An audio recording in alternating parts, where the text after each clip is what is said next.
One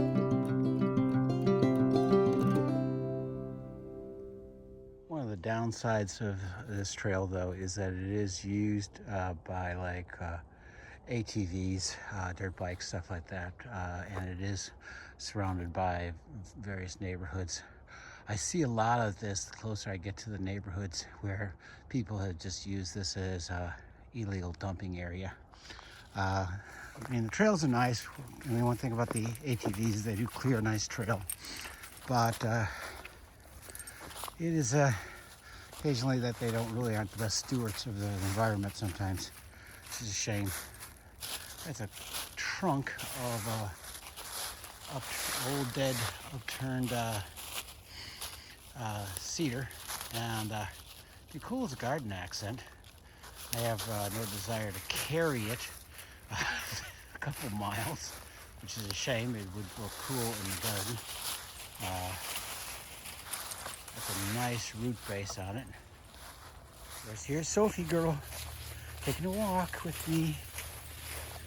The pines I was looking at here, potential Yamadori,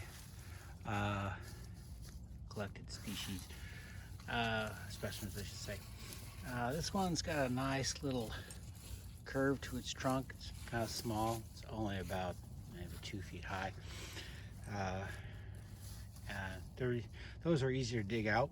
Right next to it is this thing. Looks like it had some caterpillar damage at the crown. Not enough to kill it, but this looks like it's.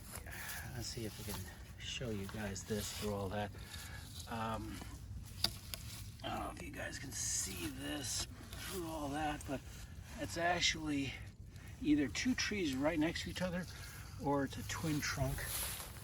Hard to tell. See a better idea of the other trunk there. It's got some movement and it's got a big scar along that side. Again, this area is used a lot by ATVs, and a lot of times I'll find these pines that are damaged, crushed, things like that, traumatized, and they do make for nice Yamadori. I don't have a really good success rate digging up ones this size. I have more success rate digging up ones this size and then growing them out in my grow beds. It's a little easier to get more of the root system here. Well, here the root system tends to be much too big for me to get out, and the soil here, as you can probably say, is a good old Carolina red clay.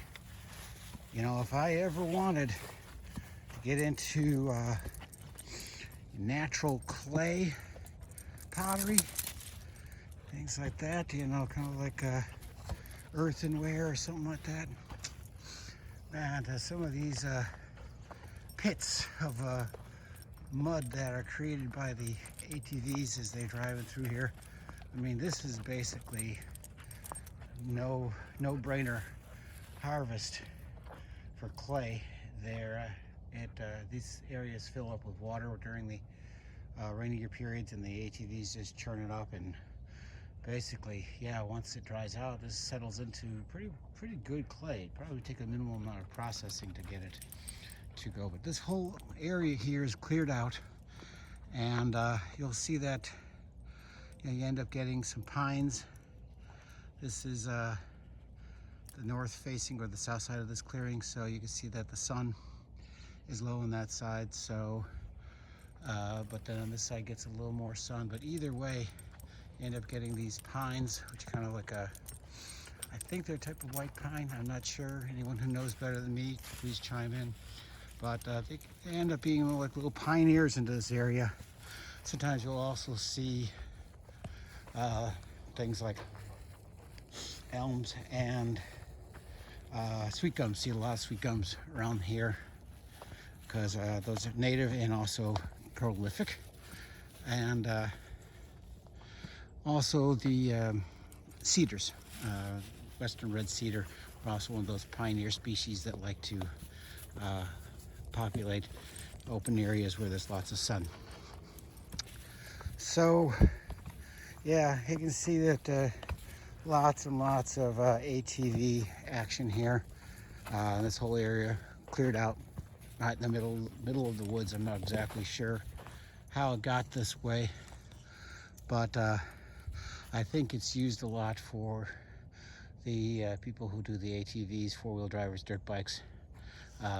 Occasionally, I think they just kind of meet up here, have little parties and stuff. So, surprisingly enough, that this area is not one of the areas where I see a lot of junk. They actually keep this area pretty clean, which is nice.